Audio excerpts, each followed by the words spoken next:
ვის უნდა ვენდოთ და საერთოდ რა ხდება ჩვენი დროების მესამე ხელისუფლებაში.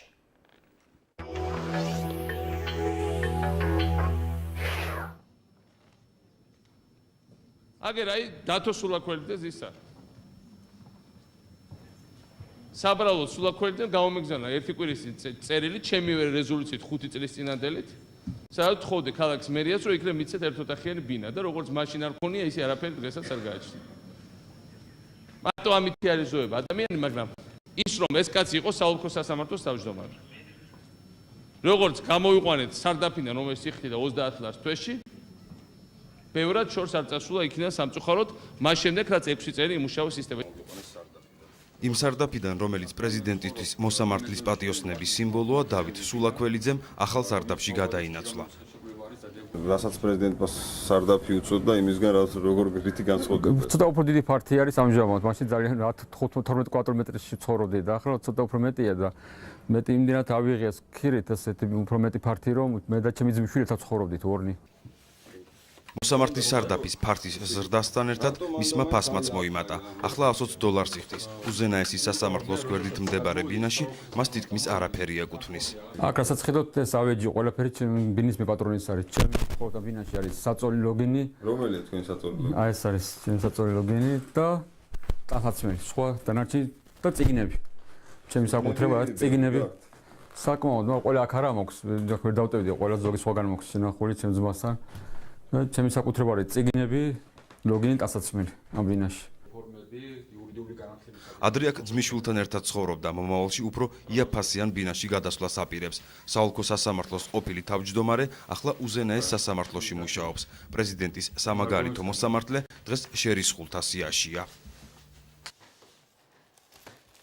მისი და კიდევ 17 მოსამართლის წინააღმდეგ დისციპლინარული საბჭო ეგრეთ წოდებული მოსამართლეების სასამართლო საქმეს განიხილავს.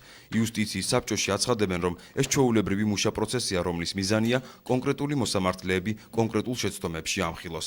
დავით სულაქველიძე კი მიიჩნევს, რომ მას ურჩობის და პრინციპულობის გამოსჭიან. ბოლო კვირების განმავლობაში საზოგადოებაში აქტიურად განიხილავენ სამი მოსამართლის ქმედებას, რომლებმაც საჯარო განცხადებები გააკეთეს და ხელისუფლება სასამართლოზე ზეწოლაში ღიად ამხილეს. დავით სულაქველიძე, ნინო გვენეტაძე და მერაბ ტურავა ამტკიცებენ, რომ პროკურატურა, იუსტიციის საბჭო და უზენაესი სასამართლოს თავმჯდომარეც კი მათთვის სასურველი განაჩენების გამოტანის მიზნით მოსამართლეებზე ზეწოლას მუდმივად ახორციელებენ.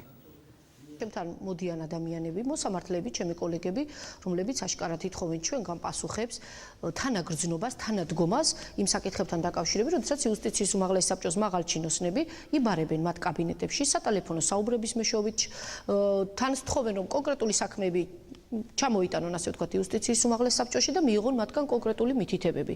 იუსტიციის საბჭოს მდივანი მუშაობდა ორი მეთოდით. ერთი, ზოგადი დაპარება მოსამართლეებისა და ზოგადი ინსტრუქტაჟი მასთან დაკავშირებით, რომ მათ უნდა შეასრულონ პროკურორის ნებასურველი, ეს არ არის ჩემი სიტყვები, მხოლოდ ზოგადი და ფარატინა სიტყვები და მეორე, მოსამართლეთა დაბარება და კონკრეტული დავალებების მიცემა კონკრეტულ საქმეებთან დაკავშირებით. ხოლო რაც შეეხება უზენაეს სასამართლოს თავმჯდომარეს, ვერ დავაბრალებთ, რომ ის ზოგადად ყველა მოსამართლეს იბარებდა და ზოგად ინსტრუქტაჟს ატარებდა ამ საკითხთან დაკავშირებით, მაგრამ კონკრეტულ საკითხებთან დაკავშირებით, როდესაც მას ჰქონდა დავალებები, დიდი და ხშირი იყო კონკრეტულ საქმეებზე, კონკრეტული მოსამართლეებისათვის მის მიერ დავალების მიცემა. როდესაც ბატონი კოტე კუბლაშვილი მობრძანდა სასამართლო ხელისუფლების მეთაურად ასეთ და ასეთ მაღალ დონეზე დამოწვრილი საქართველოს პრეზიდენტისგან, რომ ის უნდა იყოს შეუვალი, ობიექტური და გარანტი მართლმსაჯულების ადამიანის ღირსების, თავისუფლების, სიცოცხლის გარანტი და ხელშეუხებლობის, არა, მე ძალიან გაკვირებული დავრჩი, როგორც მოსვლის პირველი დღეებიდანვე თითქმის დაიწყო მისი დაინტერესება კონკრეტული საქმეებით და ჩარევის მცდელობები. მცდელობები მე ვამბობ, იმიტომ რომ მე არ ვიცი ახლა სხვა მოსამართლებთან რამის მიაღწია თუ არა ამ მცდელობებით, მაგრამ ჩვენ სამი, რომელიც დღეს ხომ ვლაპარაკობთ, სამი მოსამართლე, ეს მცდელობები გამოდგა აბსოლუტურად უშედეგო. იუსტიციის საბჭოში მოსამართლეთა განცხადებებზე ერთი პასუხი აქვთ. გვენეტაძე, ტურავა და სულაქველიძე თავად ახორციელებენ ზეწოლას მოსამართლეებზე.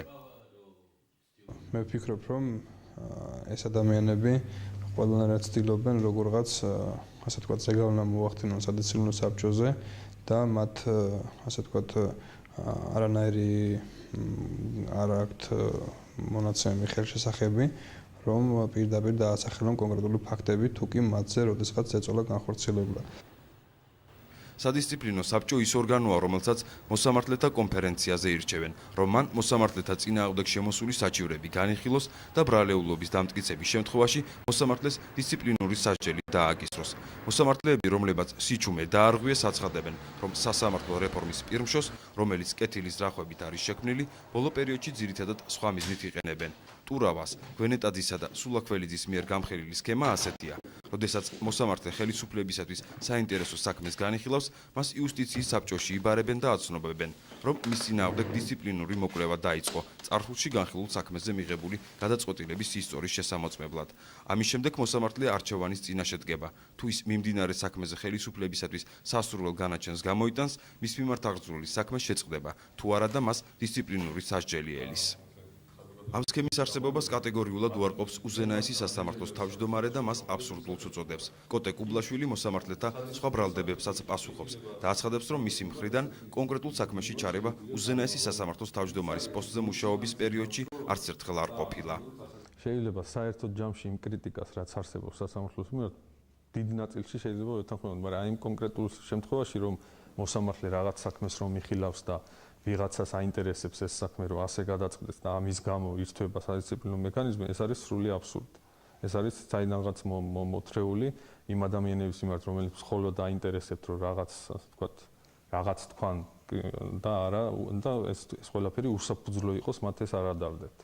ვერც ერთ შემთხვევაში ვერ დამისახელებთ, რომ მოსამართლე რაღაც საქმეს იხილავდა ისეთს, რომ ვინმეს იმ საქმის ინტერესი ჰქონდა და ამ დროს იუსტიციის საბჭომ სპეციალურად მის წინააღმდეგ რაღაც საქმე აღძრა. რაც შეეხება ამ ჩარევებს, ჩემი აზრით მე ვთვლი, რომ არანაირი ჩარევა, როგორც ასეთი არ ყოფილა. მე რომ ესეთი რაღაცები გამეკეთებინა, მე თვითონ არ მექნებოდა უფლება, რომ თუნდაც ეხლა თქვენს წინაშე აქ მესაუბრა ამ თემებზე.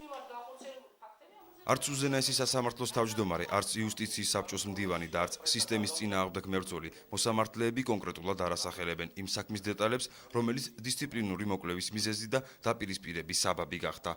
საზოგადოების ინფორმირებას ისინი პრესკონფერენციითაც შეეცადნენ, რომელიც პარლამენტში გამართეს, სადაც მათ კიდევ ერთი მოსამართლე თამაზ ელიაშვილი შეუერთდათ.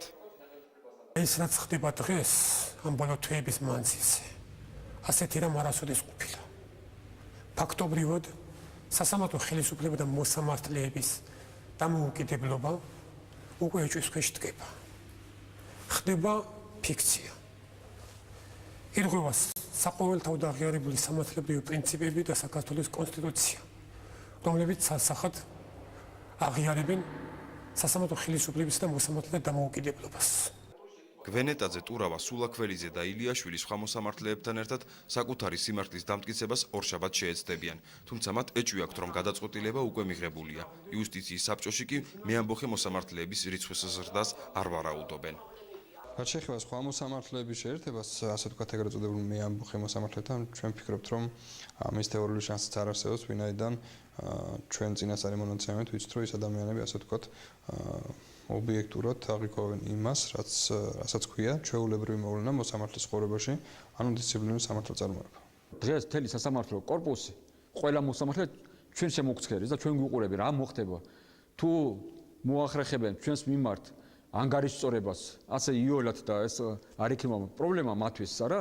ეს იმას ნიშნავს, რომ მთელი სასამართლო კორპუსი არის უკვე დამორჩილებული საერთოდ. და არავინ არაფერს არასდროს ხმის ამოღები არ იქნება და ნებისმიერი შეკვეთის შესრულება იქნება შესაძლებელი სასამართლო ხელისუფლებაში. სარდაფში მცხოვრები მოსამართლის ჰობი ილუსტრირებული გამოცემების შეგროვება, ის მტარიერების არქიტექტურითაა გატაცებული. როცა გაასამართლეს დემოკრატიულ ათენში ფილოსოფოსი სოკრატე 300-დან უამრავ ადამიანმა მიიღო მონაწილეობა მის გასამართლებაში და მე გამოიტანეს მჟავრი მის მიმართ. თუმცა აღმოჩნდა, რომ მათ ყველამ შეცდომა დაუშვეს. ხვალ რა მოხდება? ხვალ რა მოხდება, ეს ბევრი რამე დამოკიდებულია იმაზე, თუ როგორი ვიქნებით ჩვენ თვითონ. ყველაფერი ჩვენგან მოდის საერთოდ. ეს არ არის ჩვენი ამას ვერ დავუბრალოთ რაღაც მხოლოდ გარკვეული პირების თვითნებობას, თუ რამე ცუდი ხდება, ან მხოლოდ ხელისუფლების თვითნებობას. რა თქმა უნდა, ეს ხელისუფლება ჩვენგან მოვიდა და ჩვენ თუ გამოვიჩენთ პრინციპულობა და ჩვენ ადგილზე ვიქნებით და მოვითხოვთ იმას, რაც გვეყოთნის იმ უფლებას. ჩვენ ამ ბრძოლით ყოველთვის მივაღწევთ შედეგებს.